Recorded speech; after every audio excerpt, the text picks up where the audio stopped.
Hey guys, what's going on? It's me, Paterson, and today I'm going to be showing you how you can design this kind of logo from sketch to vector, how I made the sketch, how I made it vectored really easily inside of Adobe Illustrator. This video is brought to you by LogoDesign.Net. LogoDesign isn't just about creating cool shapes, it's actually creating something that's simple that identifies a brand. So it gives you that feeling towards that company. Now today, this logo, or the brief should I say, that I'm going on is a computer cleanup software, something that you can use to download, clean up your Mac or your PC very easily. I wanted this logo to signify it being strong. I also wanted to signify it being clean and modern. So what I've come up with is this drawing. So like in any sort of design work, you always start off in drawing, as this will give you the creative freedom, but also the limitation to create very simple shapes. And that's what all we're doing. This one is a simplest drawing you could think of in the world. It is literally a square with some lines. Doesn't look too impressive as a drawing, but as you start to understand logo design and as you start to understand where you go with these concepts and ideas, you'll start to see the potential in something like this. So all I've done is I've created this drawing on the iPad and I brought it in to Illustrator by just dragging it in, and we've gone ahead and cropped it down just so it doesn't take up the whole canvas. The first thing I'm going to do is change the opacity, because we're going to trace over this. Now you don't have to trace over it, but this is what we're going to do today. So if you're a beginner, this is the best way of doing it. Draw, sketch, bring it in, and then play. I'm going to highlight the sketch, I'm going to press Command 2, and as you'll see, the sort of bounding box disappears and I can't go ahead and do anything. And basically what this does is it takes the object, the shape, the picture, anything that you've highlighted inside of Illustrator, and it will lock it on that specific level. So you can see if I go to my layer panel, that is locked, unlocked. So now this is acting like tracing paper, so when I click on it, it's not going to do anything. I'm not going to move it around. The next thing I'm going to do is I'm going to change my color to black. I'm going to switch my fill to a stroke, and we can do this over here by pressing this button or pressing Shift and X. Logo design is all about geometry, so the first thing I'm going to do is draw a square. So I could draw like a perfectly geometric square if I wanted to, and just put it over the top. You can see that line is way too thin. I'm going to quickly go ahead and bump this line work up just by clicking like a mad thing to something like here.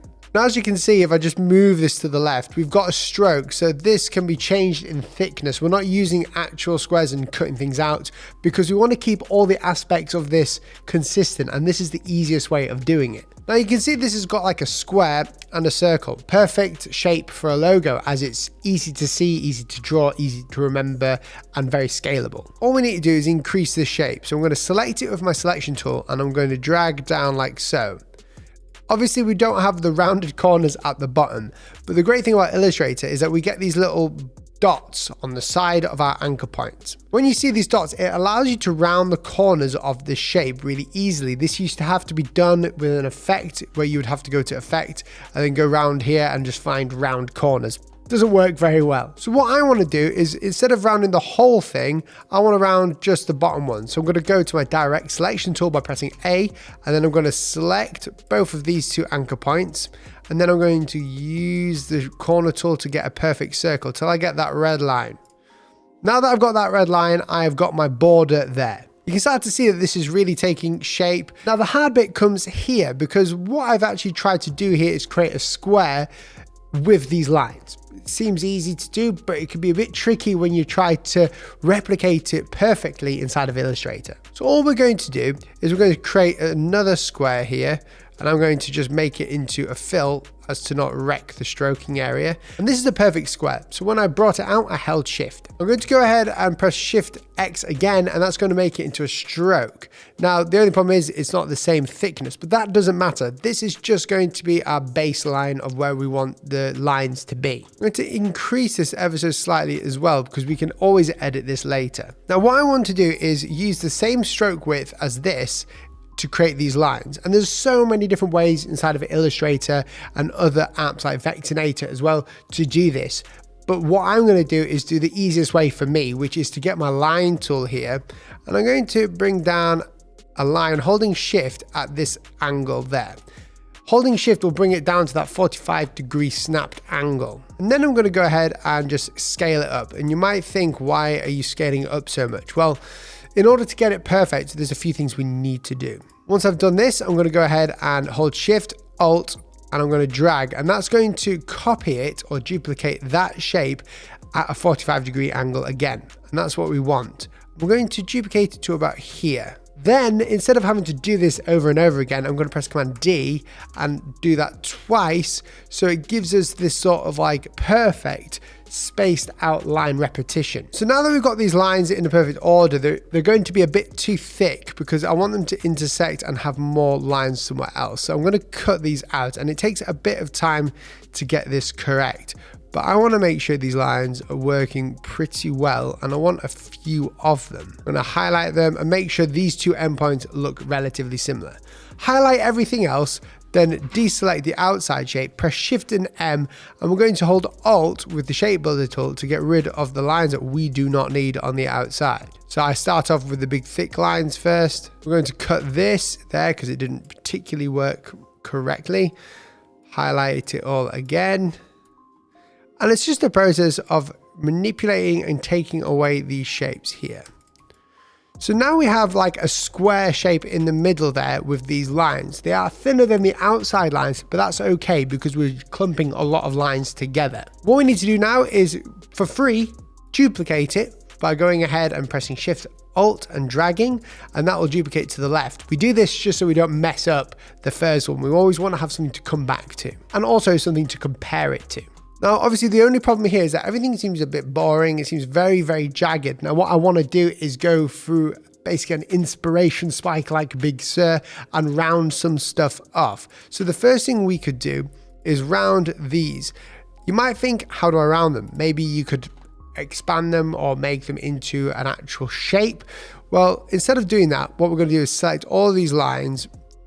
We're going to go to stroke up here, press stroke, and we can choose the caps, and we're going to choose round caps. This will give us a round corner on the caps of them there. Now, the other thing that we have here is these two top points. They are very sharp. We don't want them to be that sharp. We want to blunt them down just ever so slightly. So we're going to highlight with the direct selection tool again, just these 2 points at the top, and we're going to go to these circles, drag them in until we get something like this. Now we have our shape. What we want to do now is not mess around with it too much. We want to go ahead, group this shape by pressing Command G and selecting all of it, duplicate it. We're going to create a new artboard just to the left very quickly. We're going to move this duplicate over there. Now, I don't want this to be changing every time I scale it. There's a few ways you can stop this from happening. You can go to Command K or Control K and then press Scale, Stroke and Effects. We don't want to do that because we like to keep things consistent when we scale. So instead of doing that, we have duplicated it and we're going to highlight it, head up to Object, go down to Path and then Outline Stroke, and you'll see instantaneously these have turned into real shapes. So now we can feel free to scale them and transform them any way we want without changing the line weight. The next thing I need to do is add the typographic logo into it, because this is an icon. No one really knows what this is about until you tell them. So we need to name the logo basically, or name the company. So what I'm going to do is very quickly type in ProClean, which is the name of the company. Choosing the correct font or typeface with this is hugely important. We know it's a clean and modern logo, so we're going to choose a clean and modern typeface. So what I'm going to choose is Montserrat, because that's a good one to have. So I'm just going to find it and then choose the bold version. If you've ever been stuck in the position of your logo type not looking well with the icon, that's because the line weight or the weight of the type isn't matching closely enough to the line weight of the icon. So it's a huge part. So what we're doing now is we'll be scaling this down until it fits the kind of line weight that we need in overall size to ProClean. Now there's so many ways we can actually compose this, and we're not even worried about colors yet. We can go ahead and bring up to the top left. We can duplicate this down, move this to the right, bring this further down. We can have ProClean looking like this. Now what I want to do is just stick with this top one for now. I'm going to duplicate this again because we want to try some colors. Now this is a modern logo, so what I want to do is create some popping colors. This can be done with gradients if you want, but you've got to be very subtle with these. You don't want to be too cringe-worthy with them. It could be just like an electric blue, a simple blue and a simple gray that you can use. But because it's a product that people will be using for their computers and by their computers, I want to get that modern vibe. So I'm going to go and create a gradient really quick, a very subtle one. We're going to go to Window, we're going to go down to Gradient, and we'll get this little box here. Press the gradient button whilst it's selected. We're going to start dragging in two colors. We're going to drag in a pink and a purple. And we're going to drag this to the top, down to the bottom. For the type, we want to actually create a clean look. So we don't want it to be black. If we create this type to be too dark, it will contrast too much with the icon.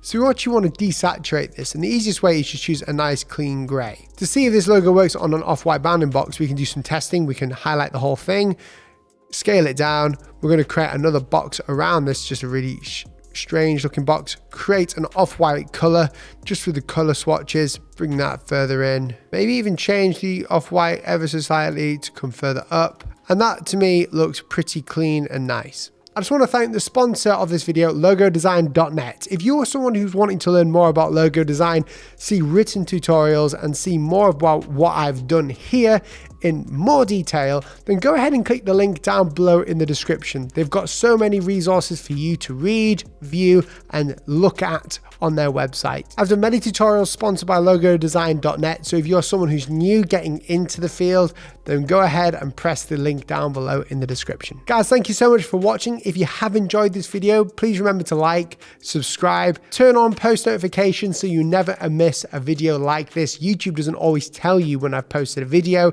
so to save you from searching, press that notification bell, turning all notifications on and switching it on your phone so you know when I've uploaded a video. I'll be looking forward to you guys in the comments. What word should I give you for this video? If you watched to the end of this video, comment the word melon. Thanks for watching. See you soon. Goodbye.